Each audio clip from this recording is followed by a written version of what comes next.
O vídeo já vai começar, mas antes, não se esqueça de se inscrever e ativar as notificações.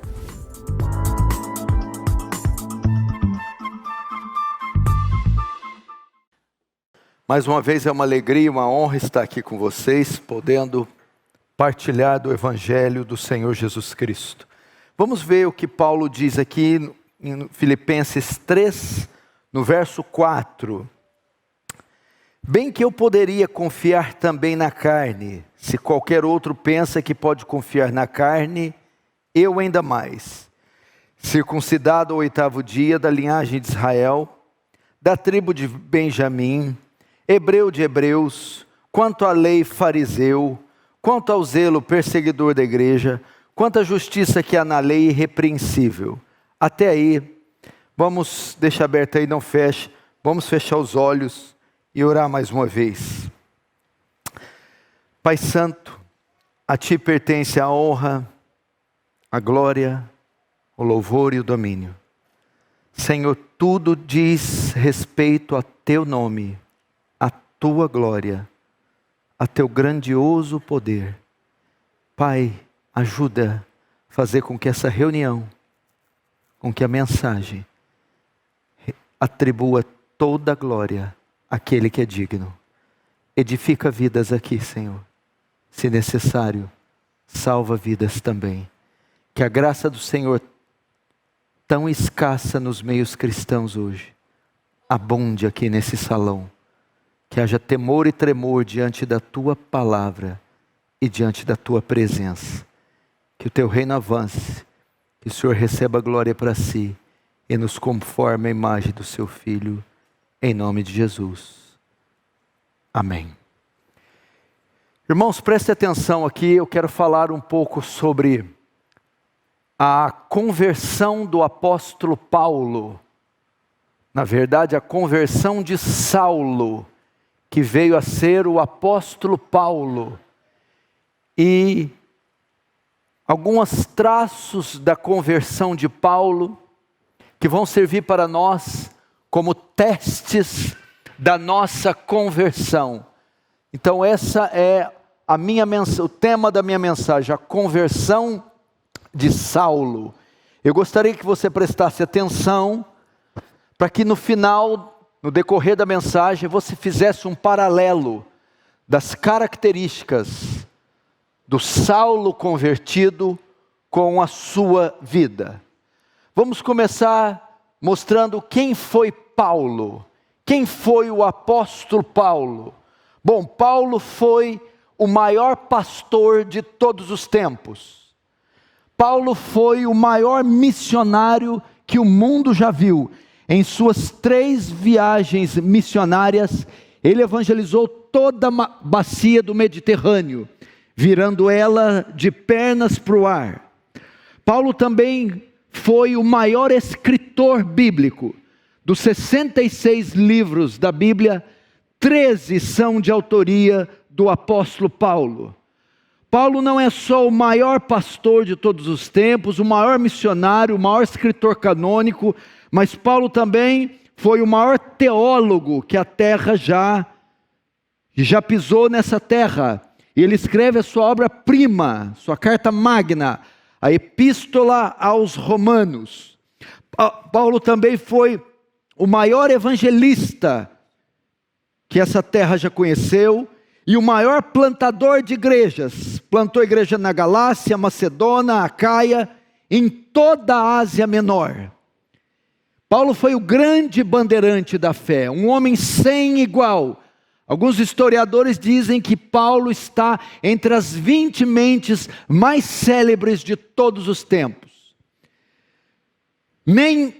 Nenhum outro escritor influenciou tanta cultura ocidental como Paulo. Paulo é mais conhecido e influente do que todos os imperadores Césares Augustos juntos. Esse é o grande Paulo. Entretanto, nem sempre Paulo foi esse homem. Vamos saber um pouco da sua origem. Esse texto que está aberto aí, Filipenses 3, dá alguns traços, revela alguns traços de Paulo e da sua história. O verso 5 diz: circuncidado ao 8º dia.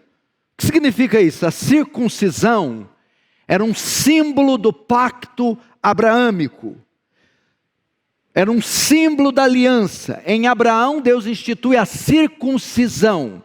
Todo filho de Israel, macho, no 8º dia de nascimento, tinha a pele do prepúcio cortada, circuncidada. Então, Paulo está dizendo que eu fui circuncidado ao 8º dia. Isso significa o quê? A sua fé não era produto de proselitismo. Algumas pessoas entravam no judaísmo, eram gentios que através de proselitismo se integravam ao judaísmo. Paulo não. Sua fé não era fruto de proselitismo. Ele foi circuncidado, entrou na aliança desde o seu nascimento. O texto ainda prossegue: circuncidado ao 8º dia, da linhagem de Israel. Isso significa da raça de Israel. Seus pais não pertenciam a uma raça mista. Paulo era descendente direto de Abraão, descendente direto de Isaac, descendente direto, tinha correlação sanguínea com Abraão, com Isaac, com Jacó. O texto ainda prossegue, no verso 5, da tribo de Benjamim. O que quer dizer isso? Benjamim era o 2º filho de Raquel, que veio a se tornar uma das tribos de Israel. Só que era uma das tribos de elites mais importantes. Paulo vinha de uma linhagem das tribos de elite, das tribos mais importantes, de onde descendeu o primeiro rei de Israel, Saul. Daí o seu nome Saulo. Deriva-se do rei Saul. Paulo também é, no verso 5, hebreu de hebreus. O que significa ser hebreu de hebreus? Ele era hebreu, filhos de pais hebreus. Portanto, ele era um hebreu puro sangue. Hebreu como nenhum outro, poderia recitar com precisão a sua genealogia. O verso 6 diz que também verso 5 ainda, hebreu de hebreu, e quanto à lei, fariseu. O que significa isso, quanto à lei, fariseu? Como Paulo observava a lei? Que valor Paulo dava à lei? Como ele obedecia à lei? Aí ele vai dizer, segundo a lei, fariseu. Por que ele usa esse termo? Havia muitos judeus que observavam, lidavam com a lei superficialmente, desleixadamente. Outros nem observavam a lei. Paulo observava a lei e observava como um fariseu. Por que ele cita o fariseu? Os fariseus eram uma das castas mais radicais do judaísmo. Eram conhecidos pela sua observância estrita na lei, rígida. Eram severos. Atos 26:5 diz: porque vivi fariseu, a seita mais severa da nossa religião. Os fariseus tinham uma vida caracterizada pela observância estrita da lei, minuciosa. Então, segundo a lei, Paulo era fariseu, ou seja, zeloso da lei. E o que mais? Verso 6, e quanto ao zelo, perseguidor da igreja. O que quer dizer isso? Paulo era tão zeloso quanto a lei, que perseguia a igreja. Gálatas 1:3 diz: porque já ouvistes qual foi antigamente a minha conduta no judaísmo, como sobremaneira perseguia a igreja de Deus e assolava. Veja, nós estamos vendo a formação de Paulo, a formação religiosa e teológica de Paulo. Foi circuncidado ao 8º dia, como manda a lei de Moisés. Ele era descendente direto de Abraão, Isaac e Jacó. Veio de uma das tribos de elites de Israel, Benjamim. Era hebreu, filhos de pais hebreus. Segundo a lei, ele era um fariseu, um homem extremamente zeloso, pois os fariseus eram a seita mais radical com relação à guarda da lei. E era tão zeloso nos costumes que perseguia a igreja, porque considerava uma ameaça para a fé judaica. E o texto completa dizendo: quando a justiça que há na lei irrepreensível. O que quer dizer aí? A palavra irrepreensível no grego, inculpável. Segundo a justiça que há na lei irrepreensível. Ele estava dizendo que guardava todos os mandamentos da lei, que observava todas as cerimônias da lei, que cumpria todos os seus ritos. Gálatas 1,14, ele diz: eu na minha nação excedia em judaísmo a muitos da minha idade, sendo extremamente zeloso das tradições dos meus pais. Não havia homem mais religioso que Paulo na sua época. Não havia homem mais comprometido com a fé e a verdade do que Paulo. Mais comprometido com a verdade do que Paulo. Entretanto, queridos, apesar de todas essas qualidades, Paulo era ímpio. Porque Gálatas diz que sabemos que ninguém pode ser salvo pela observância da lei. Ninguém será justificado pelas obras da lei, diz Gálatas. Paulo era ímpio. Você pode ver isso em Atos. Abra comigo Atos 9. Você vai ver.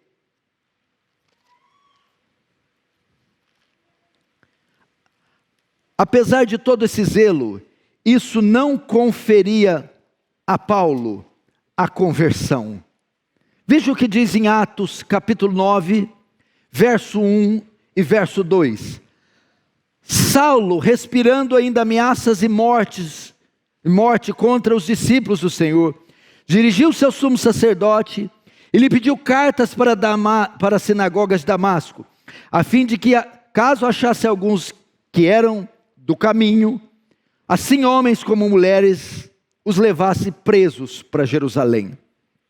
Veja só, apesar de religioso, de cumprir com os dogmas da sua fé, Paulo era ímpio. Paulo não era salvo. Esse texto diz aqui 3 coisas. Primeiro, Paulo odiava os cristãos. Segundo, Paulo odiava o caminho, ou seja, o cristianismo. Terceiro, Paulo odiava Jesus Cristo. Primeiro, odiava os cristãos, em Atos 1, e Saulo, respirando ainda ameaças de morte contra os discípulos do Senhor, dirigiu-se ao sumo sacerdote e pediu cartas, a fim que se encontrasse alguns desse caminho, quer homem, quer mulher, conduzisse os presos. Paulo queria vê-los mortos, encarcerava, prendia, matava cristãos. E Paulo não odiava só o caminho, o cristianismo, os cristãos, mas também o caminho. Atos 22, 4 diz: e perseguia este caminho até a morte, prendendo e pondo em prisões, tanto homens quanto mulheres. Este Saulo, rigoroso na sua religião, odiava os cristãos, odiava o cristianismo, e por fim, odiava a Cristo. Atos 9, 4, e caindo em terra, ouviu uma voz que dizia: Saulo, Saulo, por que me persegues? Perseguia a Cristo, odiava a Cristo. Em Atos 26, 9 e 11, mostra o compacto de tudo que eu li, a natureza caída de Saulo, o quanto ele era ímpio. Atos 26, 9 e 11 diz: na verdade, a mim me parecia que muitas coisas deveria eu praticar contra o nome de Jesus, o Nazareno. E assim procedi em Jerusalém, e havendo recebido a autorização dos principais dos sacerdotes, encerrei muitos dos santos nas prisões. E quando os matavam, eu dava o meu voto contra eles.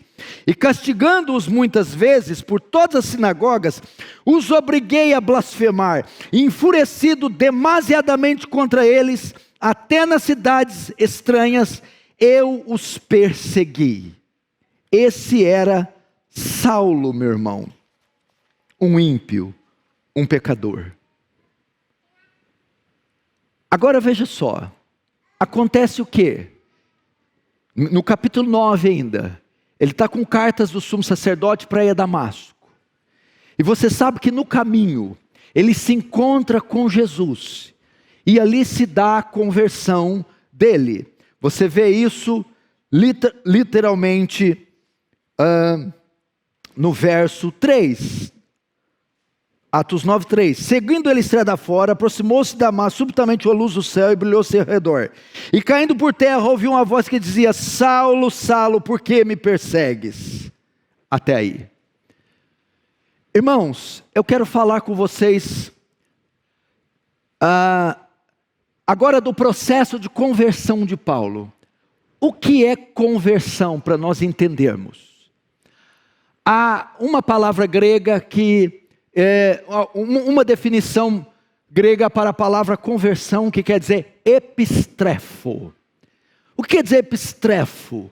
Quer dizer mudança de direção, mudança do caminho, mudança da rota. Ok? Isso é conversão. Vamos usar a sinalização de trânsito para saber o que é conversão. Você está indo no caminho e você vê uma placa conversão à esquerda. Ou seja, você vai mudar de direção à esquerda. Ou você vê aquela placa que diz conversão de 180 graus. Um giro de 180 graus. Ou seja, conversão é mudança da rota. Mudança do caminho. Ok? É uma obra da graça. O pecador está andando em um caminho de iniquidade. O pecador está andando num caminho de pecado. De repente ocorre a conversão e ele muda a sua rota de um caminho de iniquidade para um caminho agora de retidão e de justiça. Mas antes desta obra epistrefo, mudança da rota acontecer, há um outro fenômeno da graça que antecede, que chama metanoia. Metanoia é a mudança da mente. Então, antes de mudar o hábito, a conduta, a rota, é necessário mudar o interior, a mente, o coração. Metanoia é arrependimento, mudança dos conceitos, mudança da visão, mudança dos meus valores. Então, quando eu estou caminhando pelo caminho de iniquidade, pecado, mentira, que invariavelmente leva para o inferno, e eu gosto desse caminho, não há por que eu mudar de rota. Porque o pecador não consegue ver o quão vil é aquele caminho. É então que ocorre metanoia, mudança da mente, do coração.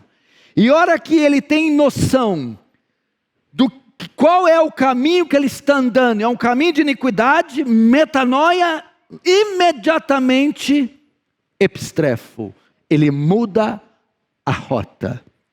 E foi isso que aconteceu com o apóstolo Paulo. Na estrada de Damasco, Paulo se converte. Agora vamos ver as características da conversão de Saulo e ver se essas características estão expressas em sua vida. Se ocorreu com você metanoia, mudança interior, orgânica, para depois epistrefo, mudança na sua conduta. Vamos ver. Primeiro, Paulo foi alcançado por Cristo, verso 5. E caindo por terra ouviu uma voz que dizia: Saulo, Saulo, por que me persegues? Ele perguntou: quem és tu, Senhor? A resposta foi: eu sou Jesus a quem tu persegues.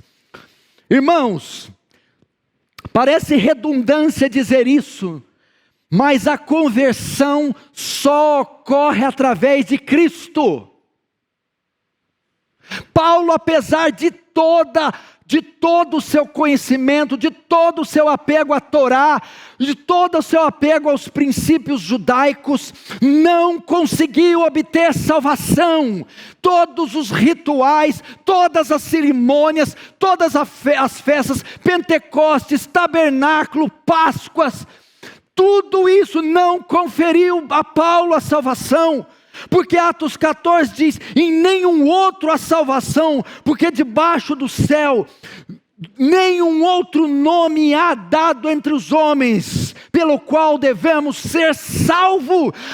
A salvação não está contida em uma instituição, não está contida em um organismo, não está contida na religião, não está contida em votos. A salvação está contida em uma só pessoa, a saber, Cristo Jesus.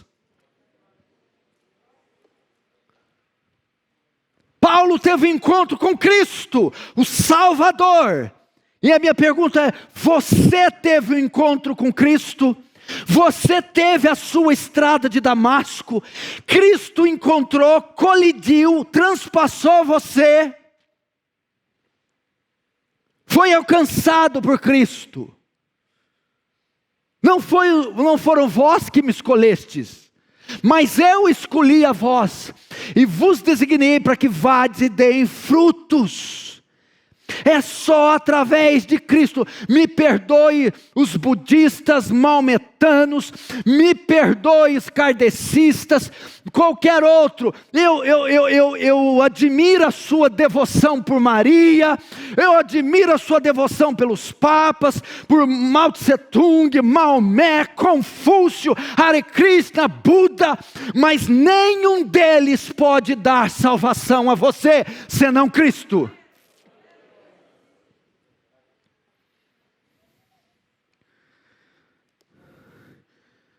Cristo, meu irmão, somente Cristo. Se você quer que uma pessoa seja salva, se você está aqui e quer ser salvo, se você quer conduzir seu pai e seu filho, alguém à salvação, não dê a eles um conjunto de regras e normas. Não diga que a igreja A, B, C. Não dê a eles uma série de pedidos para cumprirem. Não faça isso. Se você quer, faça como André fez com Pedro. Conduza-o a Cristo, leve-o a Cristo, apresente Cristo a ele, mostre a cruz de Cristo, somente Cristo. Esse foi um dos 5 solas da reforma, solos Cristos. Cristo e mais alguém não pode. Outro no lugar de Cristo não pode, somente Cristo. Segundo, a conversão é uma obra sobrenatural. Verso 3. Seguindo ele estrada fora, aproximou-se de Damasco. Subitamente uma luz do céu brilhou ao seu redor. Uma luz. O que foi aquilo? Um fenômeno transcendente, sobre-humano. Um clarão que não era do sol, da estrela, da lua. Foi uma força sobre-humana. Irmãos, a conversão é uma obra da graça. Preste atenção, isso aqui talvez é a parte mais importante do sermão. Qual é o tipo de pessoa que está sendo admitida no corpo de Cristo? Quais as pessoas que são papalmente declaradas salvas? São integradas no corpo pelo batismo, são integradas no corpo pela profissão de fé, são integradas no corpo por alguma mudança ética. Mas a pergunta é, apesar da moralidade, do batismo por aspersão ou imersão, da profissão de fé, apesar de cumprir com os votos da religião, você foi alcançado pelo poder sobrenatural? É uma obra da graça, é uma obra que não há nada no universo que pode causar. É uma obra do Espírito Santo. João 16:8. E quando o Espírito Santo vier, convencerá o mundo do pecado, da justiça, do juízo, que é o mesmo que, quando o Espírito Santo vier, salvará o homem, transformará o homem. Nós estamos substituindo conversão por adesão. Conversão por decisionismo. Eu me decidi, eu aderi, eu me integrei. Mas a conversão é uma obra invisível. As pessoas estão se dizendo crentes. Eu era arminiano, agora sou calvinista. E daí? Eu era pentecostal, sou tradicional. Eu fazia aviãozinho, você precisa de ver. Agora eu estou... E daí? Eu agora professo a confissão de fé de Westminster. Subscrevo ela. Eu agora estou... Eu era da igreja do... Não dá para dizer tá ao vivo, mas que vontade de falar. Mas é esse aí que você pensou. E se não foi esse, foi o outro, também serve. Pelo menos esses 10 aí entra no pacote. Eu era da igreja do bruxo, do Fred Flintstone. Eu era desse povo aí. Ok, mas eu quero saber, você teve a sua estrada de Damasco. Você foi alcançado por uma obra sobrenatural. Você foi regenerado. És mestre Israel, Nicodemos, não sabe essas coisas? Quem não nascer da água e do Espírito, não entra no reino de Deus. Necessário é nascer de novo. Veja só, Jeremias 31 fala claramente isso. Jeremias 31, verso 31. Escute isso aqui.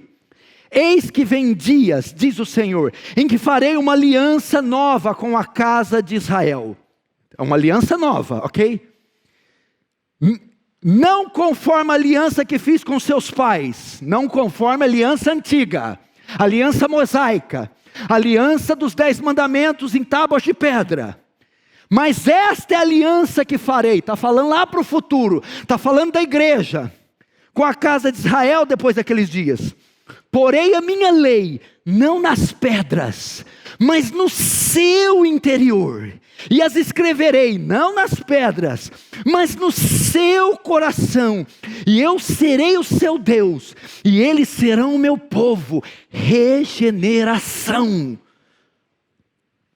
Nós estamos esquecendo, perdendo de vista a transcendência da conversão. Não é ver uma igreja com a porta aberta e entrar. Não é fazer parte do hall de membros. Não é batismo e ceia. Não é decorar alguns dogmas. É ser penetrado, atravessado pelo poder do Espírito Santo. Irmão, você sabe o que é isso? Você sabe o que é a conversão? Veja só. Deus fez o mundo a partir do nada. A palavra latina quer dizer ex nihilo. Do nada, Deus cria o cosmos. Imagina quanto poder Deus não empregou para do nada criar todo o universo. Só você tem 60 trilhões de células, com uma fita DNA de 1,70 m cada célula. Só o Oceano Atlântico, Pacífico e Índico tem 1 octilhão de litros de água. Sabe o que é isso? Você conhece milhão, bilhão, trilhão, quatrilhão, quintilhão, sextilhão, octilhão de litros de água.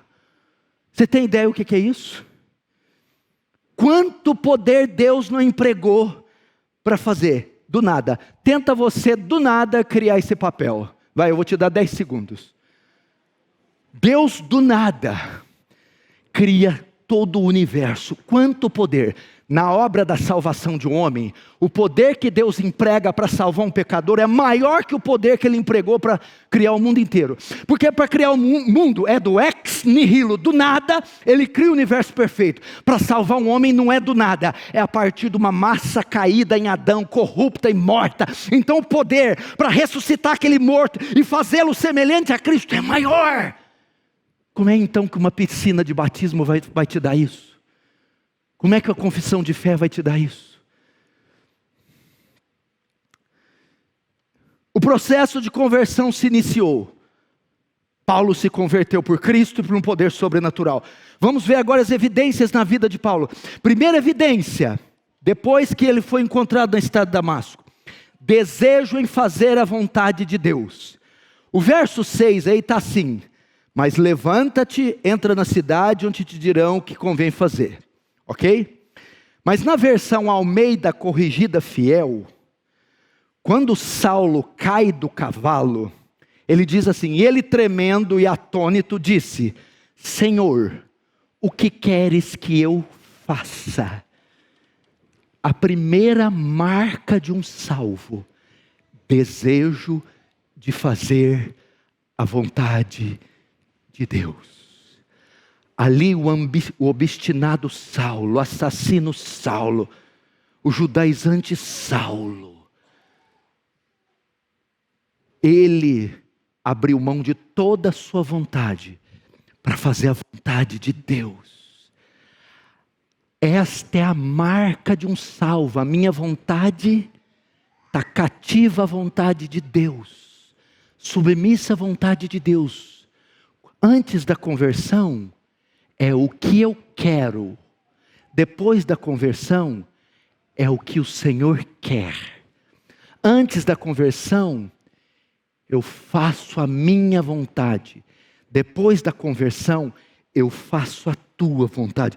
Mateus 6, 9, 10. Portanto, vós orareis assim: Pai nosso que estais no céu, santificado seja o teu nome, venha o teu reino, faça-se a tua vontade, assim na terra como no céu. Ele acabou de cair do cavalo e disse: Senhor, o que queres que eu faça? Deixa eu te dizer, tem algum crente aqui? Se tem um só, levanta a mão. Tem algum crente? Levanta a mão. Se é crente, você não tem mais vontade. Eu, Paulo, escravo de Cristo. Lembra? A tradução nossa da Almeida, ela colocou errado, ela colocou eu, Paulo, servo de Cristo. A palavra original grega não é doulos, é escravo de Cristo. Um escravo não tem vontade, um escravo vive para atender a vontade do seu Senhor. Que negócio é esse de gente na igreja que faz as coisas a parte da vontade de Deus? Casa, descasa, muda, vende, compra, faz tudo sem consultar a vontade de Deus. Uma das características da conversão é que a minha vontade se sujeita à vontade de Deus. Segunda marca: obediência à palavra de Deus. No 6 ele dá a ordem: mas levanta-te e entra na cidade. E no 8 a obediência. Então se levantou Saulo, e guiando pela mão levaram para Damasco. Obediência. Segunda marca do salvo. Vamos lá, simples. Ele aplica cada aspecto da sua vida. Ele aplica cada conceito da sua vida no seu viver diário. Melhor, ele aplica cada conceito da sua vida à palavra de Deus. Essa é, veja só, 1 João 2,4. Aquele que diz eu conheço, salvo. Aquele que diz sou salvo e não guarda seus mandamentos é mentiroso, e nele não está a verdade. Mas qualquer que guarda a sua palavra, o amor de Deus está nele verdadeiramente aperfeiçoado. Nisto conhecemos que estamos nele. Nisto sabemos que somos salvos. Como? Aplica cada princípio bíblico no seu viver diário. Obediência à palavra. Mas eu não entendi muito. O que a Bíblia diz sobre como eu visto, o que a Bíblia diz sobre como eu falo, o que a Bíblia diz como eu uso meu dinheiro, como eu trato minha esposa, como eu lido com meus negócios. Agora, meu irmão, eu estou cativo à palavra de Deus. Saulo recebeu uma ordem e imediatamente obedeceu. A obediência da palavra. O que você está fazendo hoje? Sujeita a sua vida à palavra, sujeita o modo que você veste a palavra, sujeita seu vocabulário à palavra, sujeita a sua conduta no emprego à palavra, sujeita a sua postura na escola, sujeita seus pensamentos, como lida com o dinheiro, cada aspecto da sua vida, por menor que seja, tem que estar sujeito ao mandamento bíblico. Essa é a característica do salvo. Terceiro, os olhos de Paulo ou de Saulo se abriram. Verso 10. Ora, havia em Damasco um discípulo chamado Ananias. E disse-lhe o Senhor em visão: Ananias, ao que respondeu: eis-me aqui, Senhor. Agora o 17. Então Ananias foi, entrando na casa, e impôs sobre ele as mãos, dizendo: Saulo, irmão, já está chamando ele de irmão, ó. O Senhor me enviou, a saber, o próprio Jesus que te apareceu no caminho por onde vinhas, para que te recupere as vistas e fique cheio do Espírito Santo. Imediatamente lhe caíram dos olhos como que umas escamas, e tornou a ver. Até aí. Irmãos, os olhos de Saulo se abriram. Esta é uma das mais grandiosas evidências da conversão. Porque a Bíblia diz que o pecador, ele está cego, porque o Deus desse mundo cegou o entendimento dos incrédulos, para que não lhes resplandeça a luz do Evangelho. Eles estão cegos. Jesus diz: pode um cego guiar o outro cego? O que é isso? Ele não, os conceitos, a percepção dele, ele não consegue avaliar a si próprio, os valores, a cosmovisão, a visão do mundo, a visão do pecado, a visão de Deus, a visão da sociedade. Ele não enxerga, ele não discerne, ele não vê. Paulo era um assassino, Paulo cria numa idolatria, Paulo estava equivocado, mas ele não via. Agora os olhos se abrem. Agora eu vejo o meu pecado, eu enxergo a verdade. Isso acontece com quem vem a Cristo, meu irmão. Os seus olhos se abrem para a sua própria pecaminosidade. Os seus olhos se abrem para a glória, a santidade de Deus. Agora você vê como Deus vê, enxerga como Deus enxerga. Você vê quão caído está esse mundo. Você vê, meu irmão, quão pecador você era. Você agora, a sua visão se amplia. Você sabe quem é Cristo. Você já viu o testemunho do porco? Ele é muito feio, né? É muito feio, mas ele é muito real. O porco. Você dá banho no porco e tem um chiqueiro do lado a 3 metros da sua casa. Você mora num sítio. Você dá um banho num porco, você passa um creme nele, não sei, talvez Monange, não sei. E você põe ele à mesa para comer talvez um estrogonofe, uma lasanha. O que o porco vai fazer? Você abre a porta, o porco sai da cadeira e vai correndo, se banha na lama e vai comer lavagem. Ele come lavagem. Há algum constrangimento para o porco rolar na lama? Há algum constrangimento para o porco comer lavagem? Ele não vê problema na lavagem. A lavagem é uma delícia, a lavagem é cheirosa. Ele não vê problema na lama, ele não vê problema no chiqueiro, é comum a ele. Agora, em dado momento, você pega aquele porco no meio da lama, comendo lavagem, e o transforma em um homem. Então aquele porco olhará para a imundície dele: meu Deus, quão sujo eu estou. Olhará para a comida: isso é lavagem. E sairá correndo com toda a velocidade do chiqueiro. É assim que ocorreu conosco. Éramos como porcos, comíamos a lavagem desse mundo, sem se importar, sem sentir a imundícia, o odor, ou melhor, o fedor. Nós não vimos maldade nenhuma enrolar na lama do pecado e morar em chiqueiros, até que um dia a graça nos alcançou e nossos olhos se abriram e dissemos: meu Deus, o que eu estou fazendo? E saímos correndo. Os olhos se abrem. Os olhos se abrem. Quarto, entrou na aliança pelo batismo. Veja só o verso 18. Imediatamente lhe caíram os olhos como que escamas e tornou a ver. A seguir levantou-se e foi batizado. Irmãos, Jesus ordenou que nós nos batizássemos. Nossa, mas batismo é sinal de conversão? Meu irmão, presta atenção. O batismo é um símbolo, pode ser chamado ato profético, uma ordenança ou um sacramento, conforme queira, conforme a sua denominação. Mas o batismo é uma forma de você se integrar no corpo de Cristo.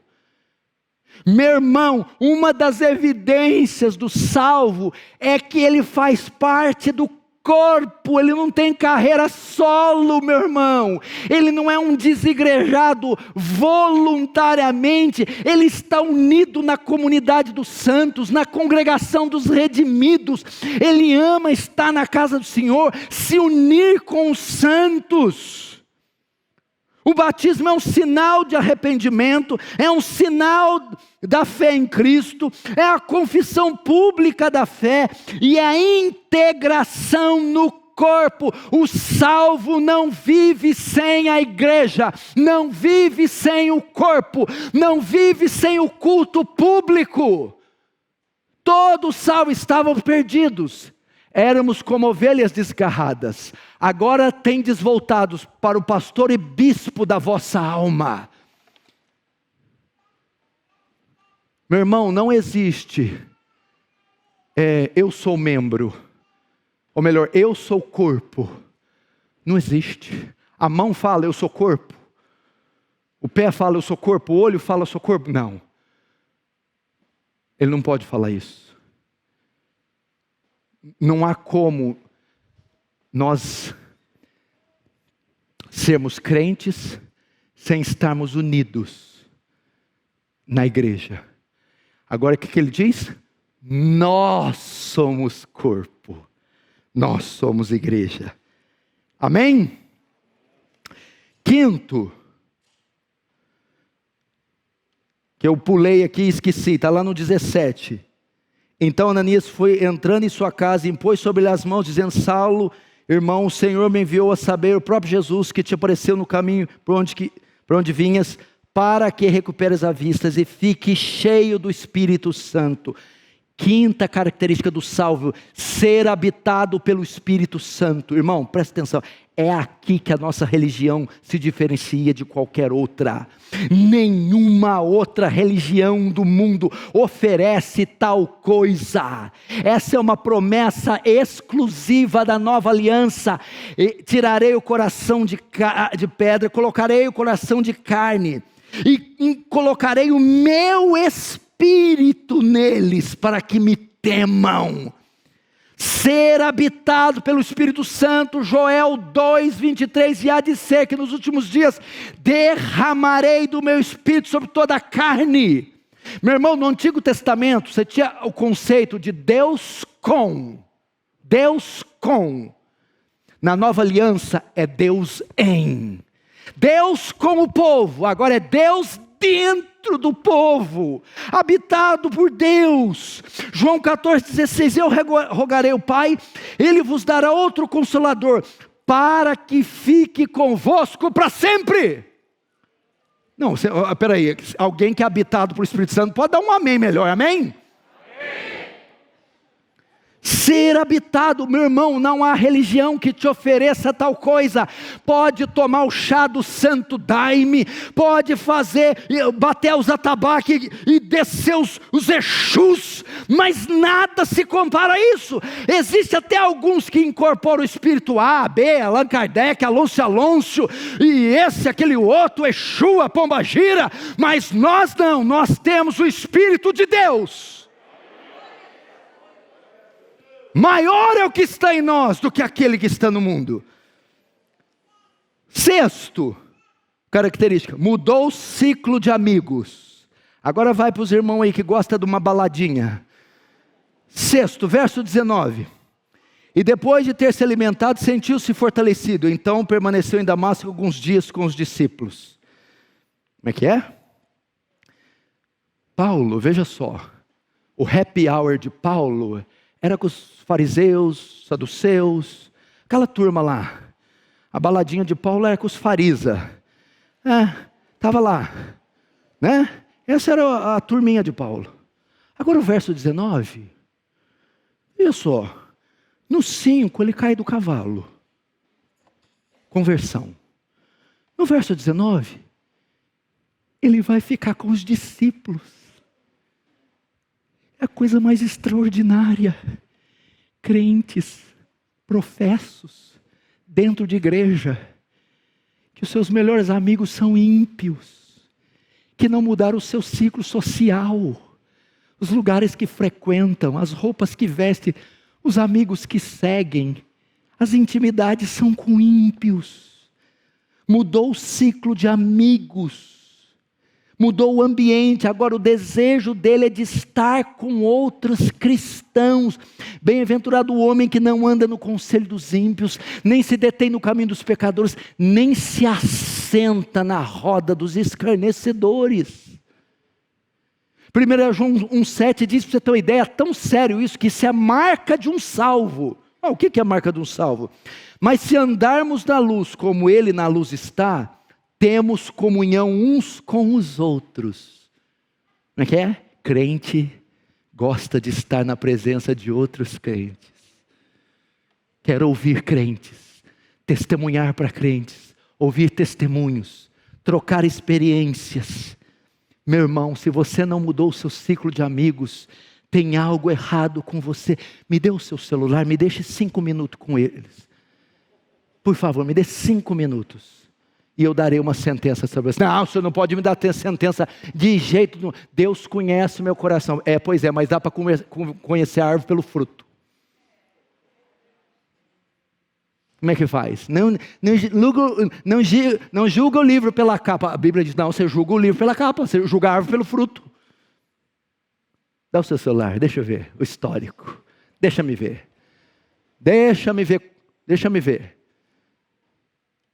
Muda o ciclo de amigo. 7, estou terminando, não fique nervoso e não olhe no relógio. Quem olhar, eu vou acrescentar 15 minutos na mensagem. 7, desejo de testemunhar sua fé para outros. Verso 20, e logo o quê? Logo após a conversão, pregava nas sinagogas a Jesus, afirmando que este é o Filho de Deus. Meu irmão, essa é a marca do salvo, meu irmão. Ele quer testemunhar da fé. Ele recebeu a vacina e quer transferir a vacina. Recebeu a luz e quer transmitir a luz. Recebeu a graça e quer agora expandir a graça. Como é que esse negócio de crente, agente secreto, crente que não abre a boca, o teu patrão está morrendo em pecado debaixo do teu nariz, teus funcionários, teus alunos, teus professores, vizinhos, amigos, pais. Veja só imediatamente a conversão, pregava nas sinagogas, e o que? Veja só que mensagem complexa, teológica, difícil, ele pregava a Jesus afirmando que este é Filho de Deus, só isso. Sabe por quê? A conversão é contagiante, meu irmão, você precisa testemunhar. Veja só, o demoniado gadareno e a mulher samaritana. O gadareno estava morando no cemitério, cheio de demônios. Jesus salvou ele. Sabe o que ele fez depois que ele foi salvo? Marcos 5:20. E ele foi e começou a anunciar em Decápolis. Deca, 10. Polis, cidade. 10 cidades. E começou a anunciar em 10 cidades quão grandes coisas Jesus fizera. E todos se maravilharam. Virou de endemoniado a missionário. 10 cidades. João 4:28, a mulher samaritana acabou de ser ganha por Jesus. O que ela fez? Deixou, pois, a mulher o seu cântaro e foi à cidade e disse àquele homem: vinde e vede um homem que me disse tudo quanto tenho feito. Porventura não é este o Cristo? Saíram, pois, da cidade e foram ter com ele. Uau! Vamos evangelizar, gente. Deus do céu. 8º. Essa aqui que é a boa. Essa aqui é a boa. Você é crente? Sou. As pessoas à sua volta notarão sua mudança. Verso 21. Ora, todos os que ouviam estavam atônitos e diziam: não é esse o que exterminava em Jerusalém os que invocavam o nome do Senhor Jesus? E para aqui veio precisamente com o fim de levar amarrados aos principais sacerdotes? Assim, mas não é esse o assassino de crentes? Não é esse o judeu? Não é esse o candidato ao sacerdócio? E agora pregando o evangelho. Irmãos, é assim que eles falam de você. Mas peraí, não é esse aquele devasso, aquele adúltero, aquele bêbado, não é essa aquela mulher sensual, e agora sim, crente, piedosa. As pessoas têm que notar, meu irmão, a conversão, veja só, ela não é só uma mudança ética e moral, ela é uma metamorfose. O que é uma metamorfose? Uma lagarta cilíndrica, mucosa, marrom, entra num casulo e não sai uma lagarta com duas anteninhas, com as listrinhas. Ela sai um animal completamente diferente, uma borboleta, um inseto voador florido, lindo, de modo que é notório a mudança. Você era aquela lagarta mucosa, asquerosa, e agora é uma bela borboleta, de modo que as pessoas que te veem dizem: você está irreconhecível, o que aconteceu com você? E você vai dizer: foi Jesus. Foi Jesus. Gálatas 1, 23, 24. Mas somente tinha ouvido, pessoas comentando de Saulo: aquele que já nos perseguiu, anuncia agora a fé que antes destruía, e glorificavam a Deus a respeito de mim. Que coisa gloriosa. Agora, sabe o que acontece? Vem cá.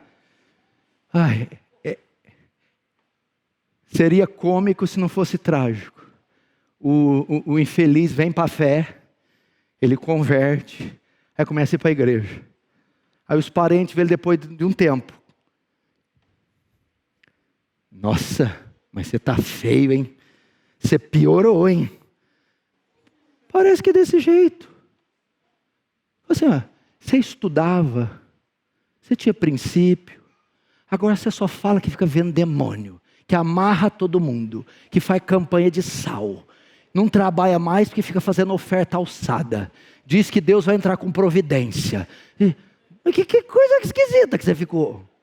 O que aconteceu? Passou criolina na cabeça? O que foi? Mas não é assim. Não estuda mais. Você está estudando para medicina? Não, estou orando. Você está orando? Tá. Você não vai trabalhar, não, Deus proverá. Tá bom. O que aconteceu? O que é esse chuveiro aí queimado? A luz está cortada. Que foi? O inimigo está furioso.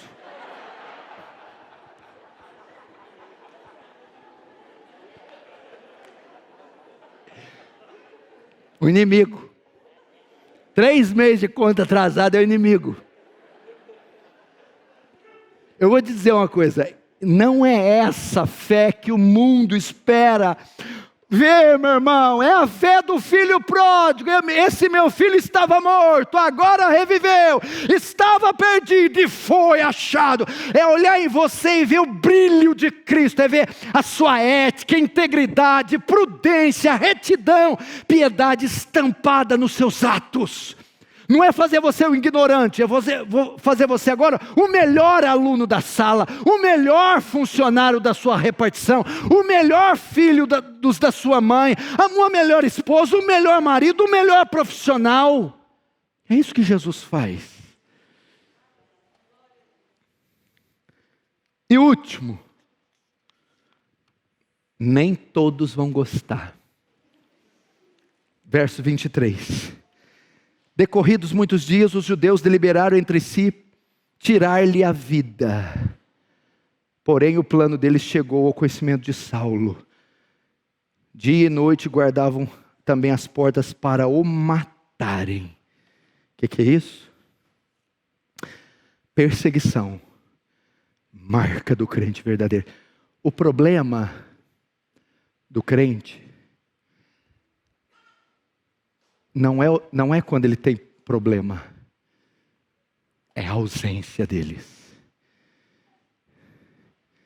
Isso aqui eu posso terminar dizendo, irmãos, essa é uma das evidências mais difíceis de se encontrar num cristão hoje. Ser perseguido, odiado, discriminado, zombado, achincalhado, rejeitado, rechaçado. E não confunda o que eu estou dizendo, não. Paulo aqui não está registrado nenhum delito. Furto, atraso de dívida, problemas familiares. Não. Era única e exclusivamente por sua fé. Única e exclusivamente por sua fé. Acontece isso com o seu testemunho, a sua integridade, a sua fé, a sua piedade. É tão intensa que incomoda onde você trabalha, incomoda a família. Os ímpios se incomodam. Não é com algo que você fez de errado. É o fato de você não mentir. É o fato de você não fornicar com a namorada. É o fato de você pagar contas em dia. É o fato de na tribulação, nos problemas, você está sorrindo. É o fato de jamais negar a Cristo. Isso incomoda e atrai a atenção do inferno inteiro, que usa essas instituições e pessoas para te oprimir. Queriam matar Paulo. Quantos querem te matar? Bom, deve ter um tanto que quer te matar, mas quer matar por Cristo?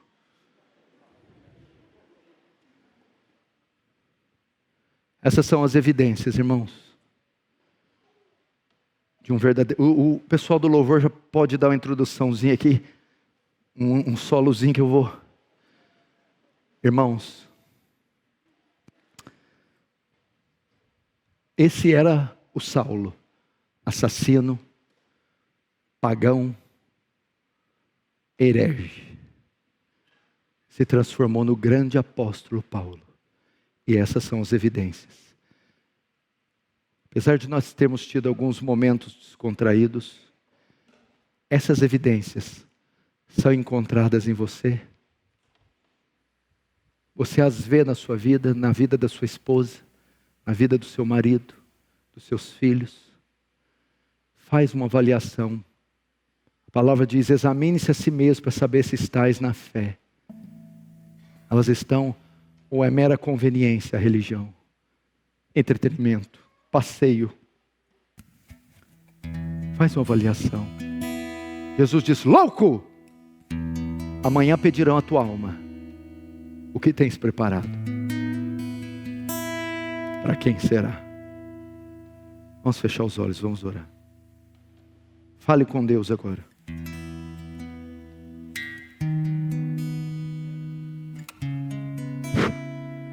Senhor Deus, eu só tenho uma oração a fazer. Se há mulheres aqui, homens, se há crianças aqui que não são salvas, faz esse dia 16 de setembro, às 21h27, na Igreja Presbiteriana de Pinheiros, a sua estrada de Damasco. Leva homens da morte para a vida. Que haja metanoia, transcendência de Deus, o poder sobrenatural, regenerando, para que depois haja epistrefo, mudança da rota. Se tem ovelhas suas aqui, se tem eleitos seus aqui, traga-os à fé, porque não podem resistir à chamada eficaz do Espírito Santo. Convence, Senhor, do pecado, da justiça e do juízo. Se tem alguém que você ama e não é de Jesus, dirija a sua oração para esse homem, para essa mulher, para esse pai, para esse filho, para essa família, para essa empresa toda, a escola toda, dizendo: salva-os, Deus. Salva-os, Deus. Salva-os, Deus. Salva-os.